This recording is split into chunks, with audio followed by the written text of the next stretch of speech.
Yeah, so especially for us, we stay away from our parents and relatives, and our parents are also old.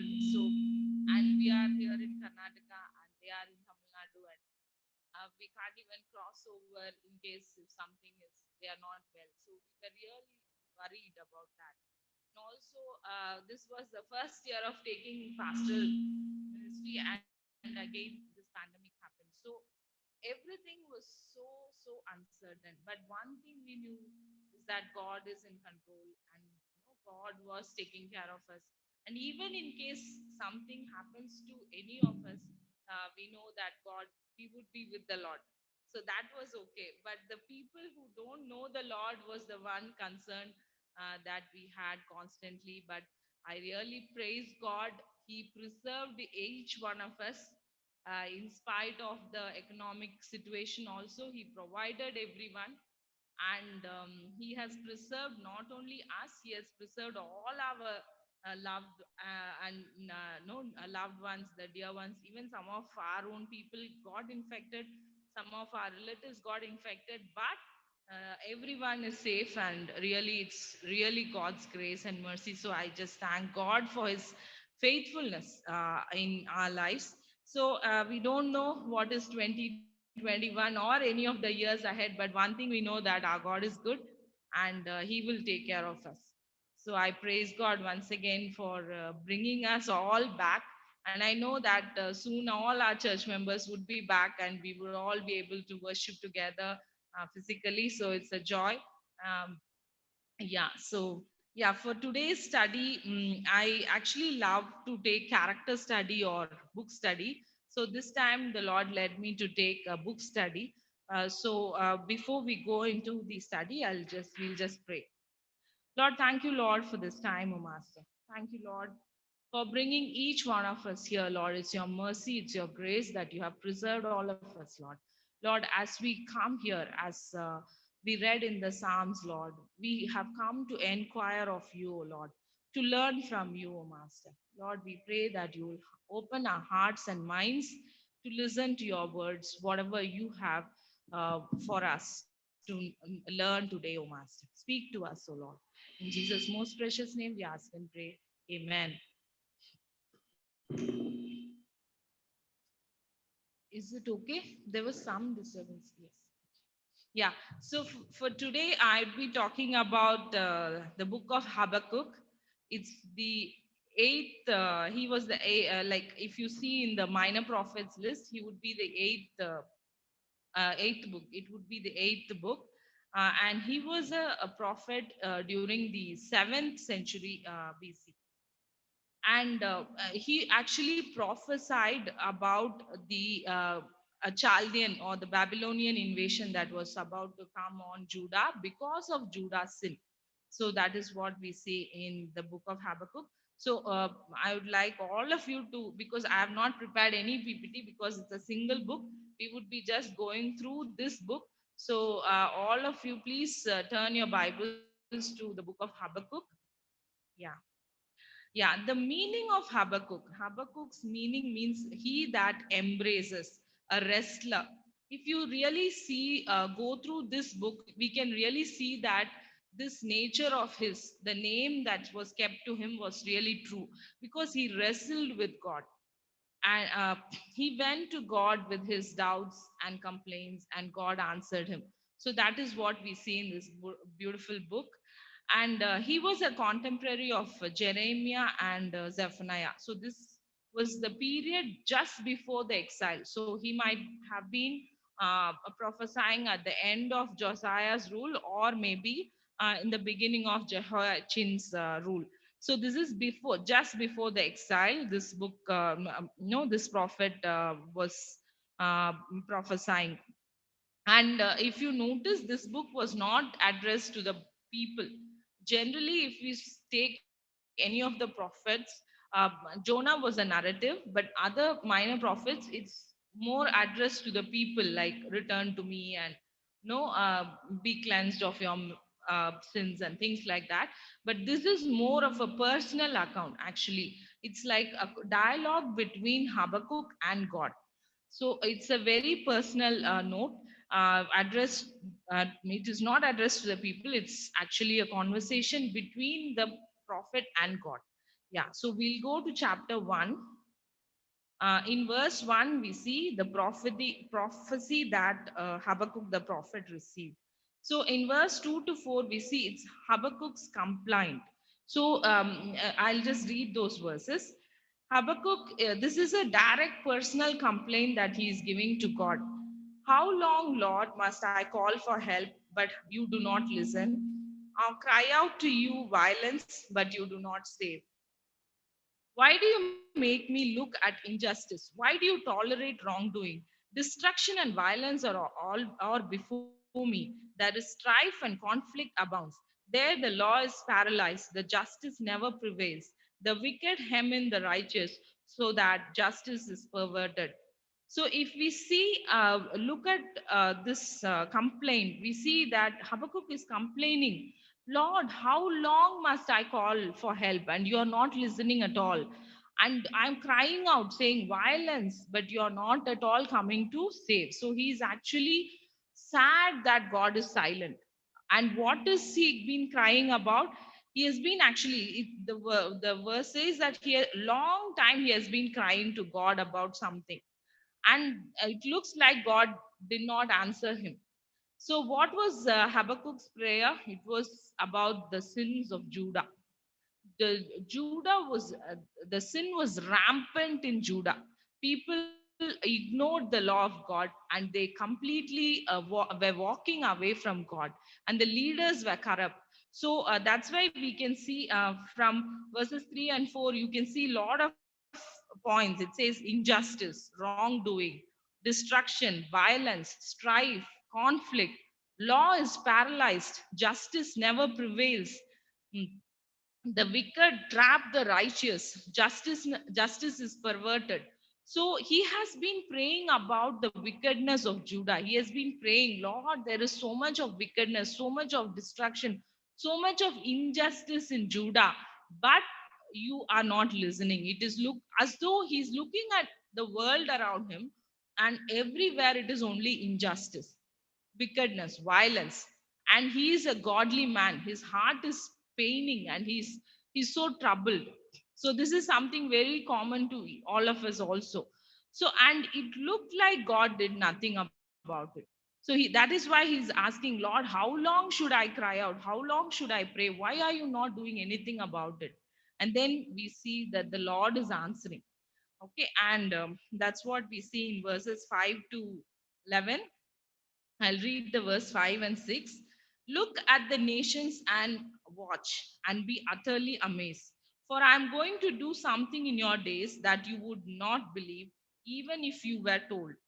I am raising up the Babylonians, that ruthless and impetuous people who sweep across the whole earth to seize dwellings not their own.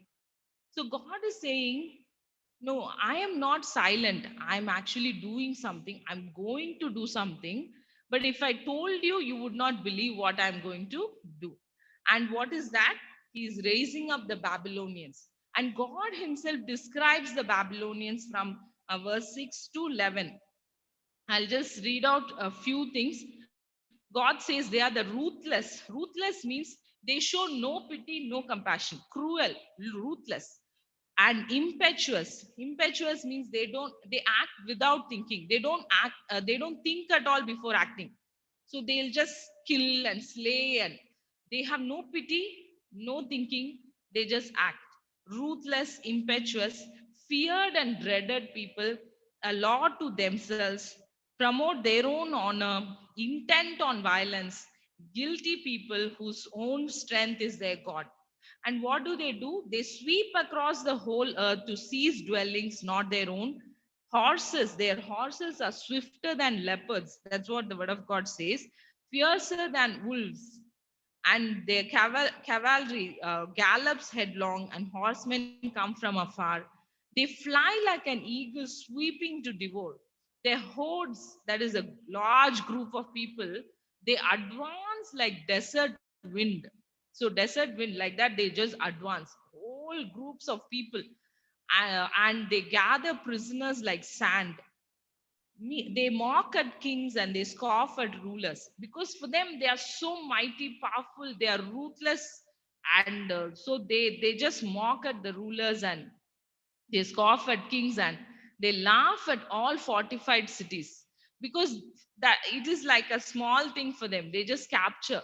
They have great military tactics like the earthen rams. They capture the cities. So for them, no city is a big deal for them.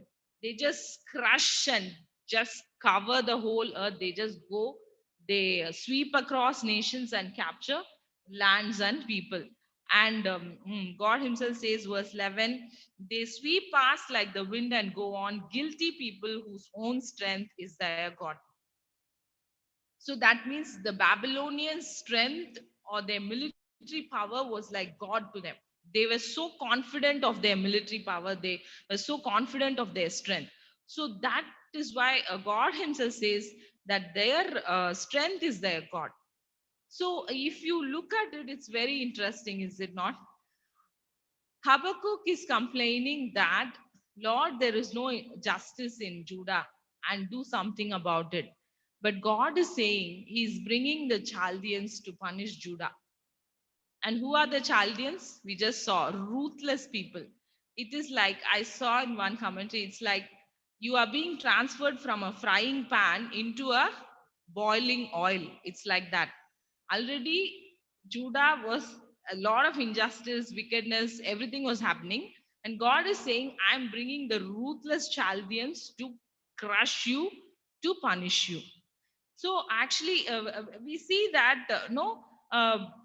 So what Habakkuk was seeing, God is telling, what injustice you are seeing now is nothing compared to what I'm actually going to bring.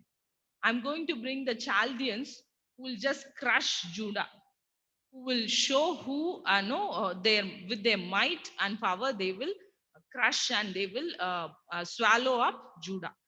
So we can understand that is why maybe God said, even if I told you this, you would not believe what I'm going to do. You think that I'm not doing anything, but actually I am doing something, which is something very, very terrifying, that I'm going to punish Judah.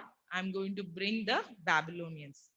So Habakkuk is again is in a big shock, and we see his second complaint, and he says, Lord, are you not, verse 12, Lord, are you not from everlasting, my God, my Holy One? You will never die. You, Lord, have appointed them to execute judgment. You, my rock, have ordained them to punish. So he realized, okay, it's in order to punish us, in order to execute judgment, God is raising up these Babylonians. But he's very shocked. He's saying, your eyes are too pure to look on evil. You cannot tolerate wrongdoing. Why then do you tolerate the treacherous? Why are you silent while the wicked swallow up those more righteous than themselves? So he's so shocked.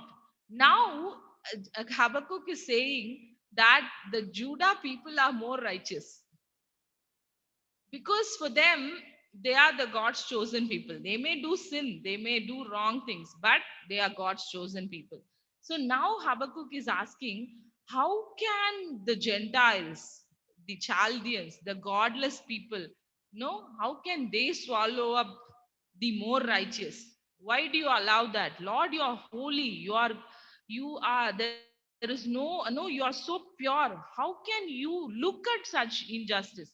How can you tolerate the treacherous?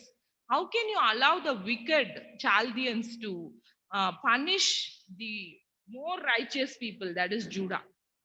So he's really confused and shocked. Why God is allowing this? Why God is doing this? And verse 14 to 17, he's saying, our people are like fish, and these people are just going to catch them with a net and drag net, and they are going to swallow up. How can you see this, Lord? How can you? I am talking about the injustice of Judah. You are talking about much more murder and destruction. And how can this happen? You are a pure God, you are a holy God. How can you see all this? How can you tolerate it? So that is why even he says, verse 16, they sacrifice to his net and burns incense to his dragnet. Because these people, the Chaldeans, they boast about their strength. They are so powerful. So they will be sacrificing to their net and their dragnets. So why are you even no giving success to such a people, the ruthless people? Why are you allowing them to think that they are successful? Why? I think this is something that all of us go through. Like when we see injustice, when we see people coming to power who are ruthless, there's no law, the justice is perverted, and God, we feel God is just watching like that, and He's not doing anything about it. And He's even allowing them to grow more in their arrogance, more in their wickedness. So that is what even Habakkuk felt that time. So that's why he again complained to God, saying, how can you do that, Lord? You are a holy God. How can you stand this injustice people, no? Just wicked people destroying Judah. So that's why in verse chapter 2, verse 1, we this is also a very famous verse which we would have read. uh, Habakkuk says, I will stand at my watch and station myself on the ramparts. I will look to see what he will say to me and what answer I am to give to this complaint. So Habakkuk is saying, like, no, I will stand, I will wait. I don't know. I'm amazed. I'm shocked. I am shocked by this revelation that the Babylonians are going to come. And already our people are suffering. Already we are in danger. And now we are going to be crushed and killed. So he is just looking at God, and he's saying, Lord, I will stand at watch, and I want you to answer me. So and he also maybe he knew that God might rebuke him. So he's saying, he's wondering, what answer shall I give if God rebukes me? So Habakkuk, even though he was confused, he waited on God. Even though we read these complaints, like if you look at this book, it's like Habakkuk's complaint, then the Lord's answer, then Habakkuk's second complaint, and then the Lord's answer. So this is like a dialogue between God and Habakkuk and God. And we may read it like a one shot, but actually it could have happened over months or years. We do not know. He might have actually been waiting for God's answer, and maybe God answered him. We don't know. It could have happened on a single day, or it could have happened over the period. But we see that the Lord's answer came. Yeah, this again, the Lord's answer came the second time in chapter 2, verse 2. The Lord replied, write down the revelation and make it plain on tablets so that a herald may run with it. For the revelation awaits an appointed time. It speaks of the end and will not prove false. Though it lingers, wait for it. It will certainly come and will not delay. So God is saying, I am going to reveal something. You can write it down. You can know. You can make people can also know. You can send the herald, the messengers, to go and proclaim to the people also what I'm going to say. And God is saying, for the revelation awaits an appointed time. That is, there is an appointed time, and there is something that I'm planning to do. It speaks of the end and will not prove false. Though it linger, wait for it. It will certainly come and will not delay. So I think Jashwant realized it. Yes, this is the verse. So the vision is still for an appointed time, but it speaks to the end and it does not lie. Though it lingers, wait for it, because it will surely come. It will not tarry. So God has an appointed time for his visions to be fulfilled. So that's what our church also believes. It's Habakkuk chapter 2, verse 3. So God is saying, I have an appointed time and I will come. So he's actually saying that, yes, the Babylonians are going to come, but I am going to destroy them also. I will punish them also for their wickedness. And you have to just wait for my vision to happen. And God says, though it may tarry, it looks like it's not happening, but it will happen. It will happen. So just wait for it. It will certainly come and it will not delay. According to God's timing, the revelation would happen. So, and also God says from 4 to 6, he's saying, see, the enemy is puffed up, his desires are not upright. So the enemy is, yes, of course, puffed up, thinking too much about his strength, thinking that he is great, he can do anything. But his desires are not right. It's not right. But this is a beautiful verse again, the second part of verse 4. But the righteous person will live by faith, by his faithfulness or his faith. So, yes, this person looks as though he's prospering. This Babylon, this arrogant king of Babylon, looks like he's prospering. The Babylonians look as though they are prospering, but the righteous shall live by faith, faithfulness, by holding on to God, not by anything. And this is the word of God. God Himself is telling Habakkuk. And He says, He is as greedy as the grave. He is like death is never satisfied, like a grave is never satisfied. Okay. The same way, this Babylonians are also not satisfied. They are greedy and they gather to himself all the nations and takes captive all the people. So they keep doing this.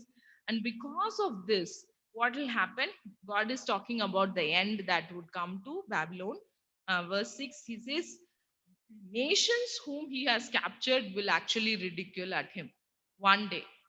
And God is talking about 5 woos. Woos are like, cursed is the man. How we say blessed are you, same way this is a curse. So God is pronouncing 5 woos to the Babylon. And we see in verse 6, it says, who to him who piles up stolen goods and makes himself wealthy by extortion. Extortion means obtaining something, mainly money, by force or threat. So Babylon piles up stolen goods. That is, it doesn't belong to them, because, of course, no nation belongs to them, right? So, but they go and they pile up stolen goods, make themselves wealthy by force, by threats. And God is saying in verse 8, because you have plundered many nations, the people who are left will plunder you. So you have plundered Babylon, you have plundered people, but you will be plundered one day and people will ridicule you. And the second woo is, woo to him who builds his house by unjust gain, setting his nest on high to escape the clutches of ruin. So Babylon is building his house by unjust gain and setting himself up high so that nothing can touch him. But God is saying, the stones of the wall will cry out and the beams of the woodwork will echo it. That is, you cannot dwell in peace. Your own house, the walls and beams will cry out about the injustice you have done. So anybody who piles stolen goods, who makes himself wealthy by extortion, they would be plundered, because they have plundered. God would repay them back and they would also be plundered. And builds their house by unjust gain, they would be they would not have peace. Their walls and their beams only will shout. I don't know why Sam is smiling. Shout that that no, this injustice has happened and they cannot live in peace. And third is, who to him, verse 12, who to him who builds a city with bloodshed and establishes a town by injustice. And beautifully, verse 13 says, has not the Lord Almighty determined that the people's labor is only fuel for the fire, that the nations exhaust themselves for nothing? For the earth will be filled with the knowledge of the glory of the Lord as the water covers the earth. So people may go and capture cities by bloodshed, but they can't possess it. Why? Because every allotment comes from the Lord. The earth belongs to the Lord, and the water, like the knowledge of the glory of the Lord, covers the covers the earth as the waters cover the sea. So the whole earth belongs to the Lord. What city you will capture by bloodshed? What town you will establish by injustice? It will become nothing. All your work would be become as though it is nothing. We all know. We have seen in history many things. Many people have tried to capture, but they have not been able to hold it. Yeah.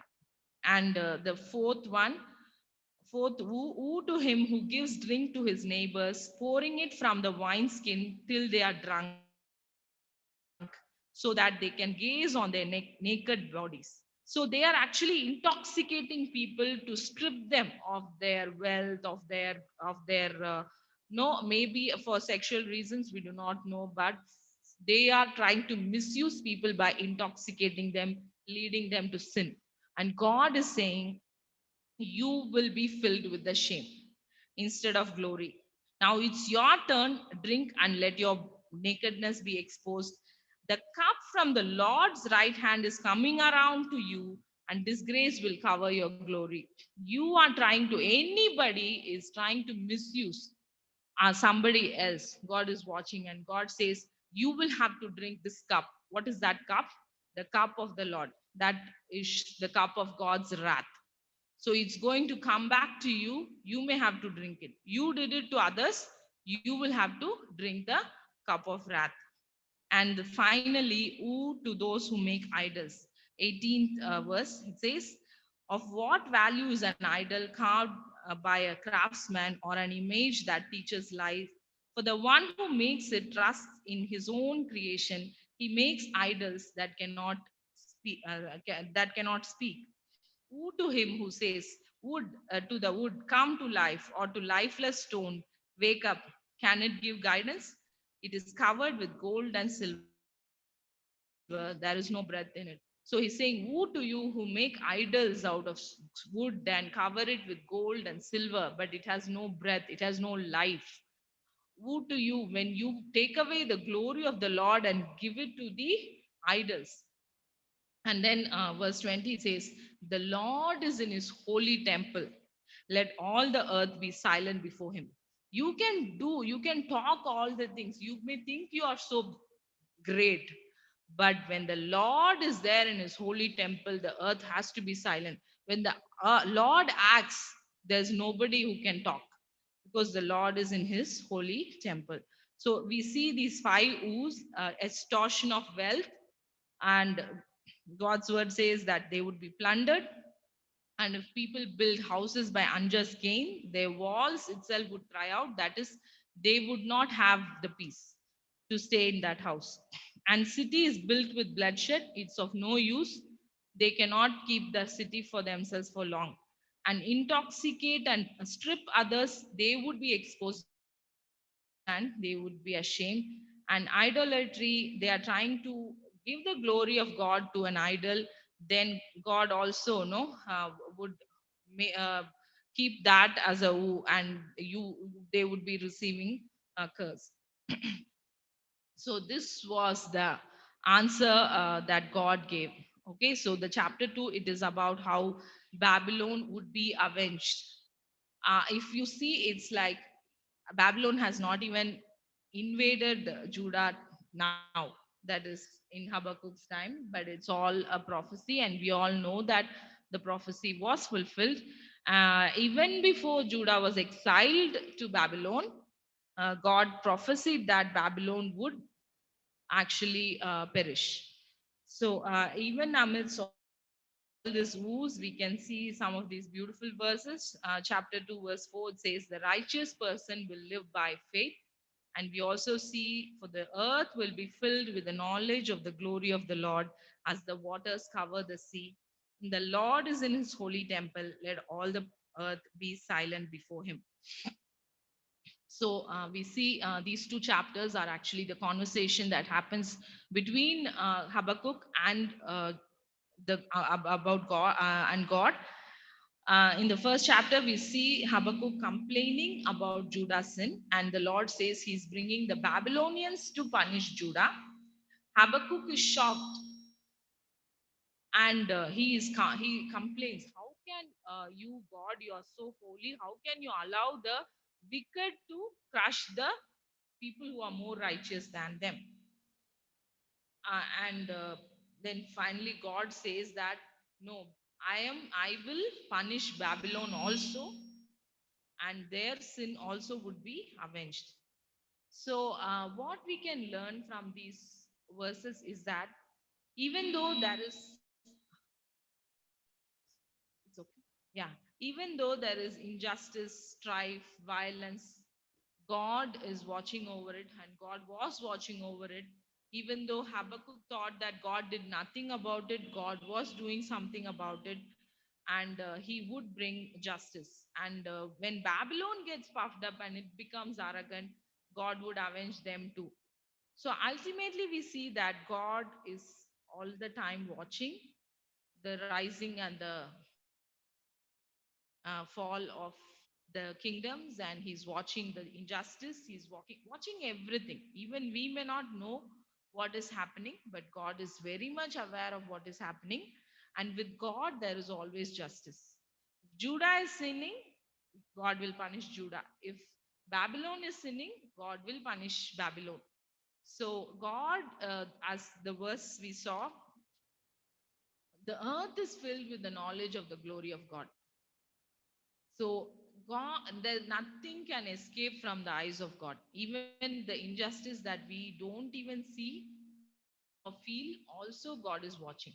And He will not leave the guilty unpunished. Like He will not leave anyone who has sinned just go for free unless and until they repent and come back. We may see, why did God allow such things to Judah or Babylon? If you see, God actually tried to warn them through many prophets to turn back, to come back to them. God was keeping on telling them, come back to me, don't do this. No, I am the Lord your God. You are my people.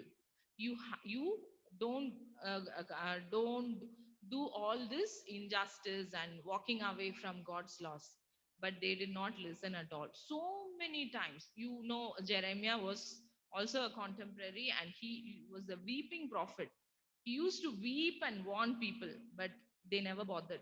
So, because of that, God had to allow this exile, so that once the exile was over, we all know that Israel never turned away from God.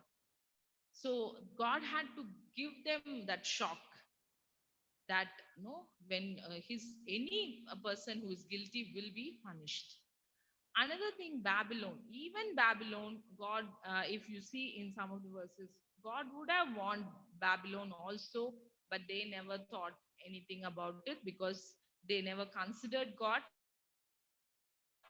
They were actually, they were thinking that they are so mighty that they are above God, and they thought that they can do much more than no, that even God cannot control them. And we see that they were also destroyed. So no Babylon can stand against God, because He is the creator of the universe, and He is the sovereign Lord, and He is in control of everything.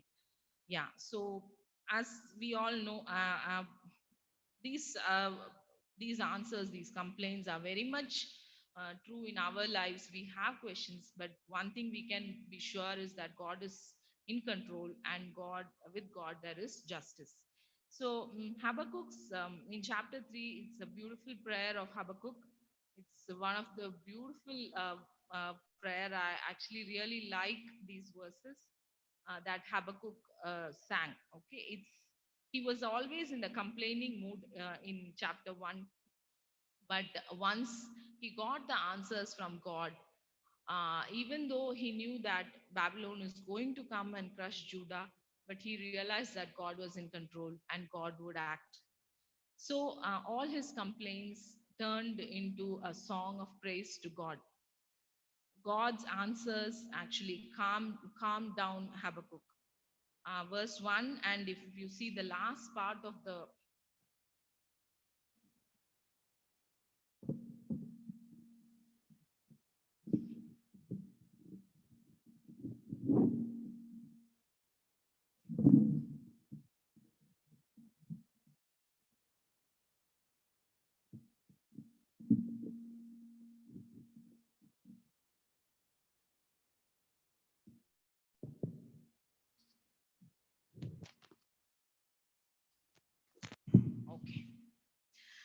Yeah. So if we see the first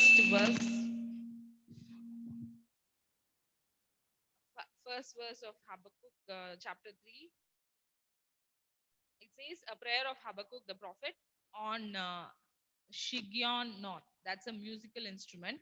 And also the last part of the book, it says for the director of music on my stringed instrument. So it shows that this chapter was not a private conversation between Habakkuk and God. It was rather something that he prayed in front of the people, in front of the congregation. And he actually, it says that this chapter might have been used as a temple for temple worship, like a psalm. Okay, so Habakkuk prayed or sang before the people this thing. Verse 2, Lord, I have heard of your fame. I stand in awe of your deeds, Lord. Repeat them in our day. In our time, make them known. In wrath, remember mercy. So Habakkuk is now proclaiming God's glory and he says, Lord, I have heard of your fame. I stand in awe of your deeds. I'm amazed. I'm really amazed about your deeds. And Habakkuk is saying, repeat them in our day. Repeat them in our day. And in wrath, remember mercy. Yes, Lord, I can see that your wrath is going to come upon both Judah and Babylon later. But Habakkuk is saying, in your wrath, you remember mercy. Be merciful, Lord. Don't act fully according to your wrath. You remember mercy. And verse 3 or till almost 15, he's talking about God in his glory. God came from Teman, the Holy One from Mount Paran. His glory covered the heavens and his praise filled the earth. His splendor was like the sunrise. Rays flashed from his hand, but his power was hidden. Plague went before him, pestilence followed his steps. He stood and shook the earth. He looked and made the nations tremble. The ancient mountains crumbled and the age old hills collapsed, but he marches on forever. So God is in control of everything. Every part of the universe, God is in control. And verses 13 onwards, it says, You came to deliver your people, to save your anointed one. And verse 15, it says, You trample the sea with your horses, churning the great waters. So he's proclaiming God's glory. He was complaining to God, God, why are you allowing injustice to go on like this? But then now he's proclaiming God's glory and saying, Lord, you are awesome. Your deeds are awesome. You are great and you are in control. You will deliver your people. And he's proclaiming God's goodness. And he's even remembering how Pharaoh's horses were no drowned in the great waters. And verse 16, he says, I heard and my heart pounded, my lips quivered at the sound, decay crept into my bones and my legs trembled. Yet I will wait patiently for the day of the calamity to come on the nation invading us. So he's emotionally down because he's in a shock. He knows that all this destruction is going to come. So he's emotionally down, he's unable to speak. But then he says, I will wait for you patiently. I will wait for you, Lord. I will wait for you. And I will wait for your justice to come. Yes, I'm not able to see the justice immediately, but I will wait for justice to come. And one of the most beautiful proclamation of faith, I think we have songs also in this verse 17 and 18. Though the fig tree does not bud and there are no grapes on the vines, though the olive crop fails and the fields produce no food, though there are no sheep in the pen and no cattle in the stalls, yet I will rejoice in the Lord. I will be joyful in God, my Savior. So these are not easy words. He says, though the fig tree does not bud, that means no fruits, no grapes in the vines, olive crop fails, fields produce no food, there are no sheep in the pen and no cattle in the stalls. He knows that that is what is going to happen. Once the Babylonians come, there will be complete destruction, barrenness, drought. But he says, Yet I will rejoice in the Lord. I will be joyful in my God, my Savior, because my joy is in the Lord, not on the circumstances. And he has realized that God is in control and he will bring justice. He was always thinking that there was injustice, but God did not do anything. But when God revealed that I am in control, I am doing something about it, you wait for it. I will do. In my appointed time, I will bring justice. And so he is calmed and he says, I know that all these things are going to happen. It's like you don't have meal to eat the next. You don't have anything to eat the next meal. You don't know about your future. But still, Habakkuk says, I will rejoice in the Lord. I will be joyful in God, Savior. There is a beautiful song in Tamil which Father Bergmans wrote.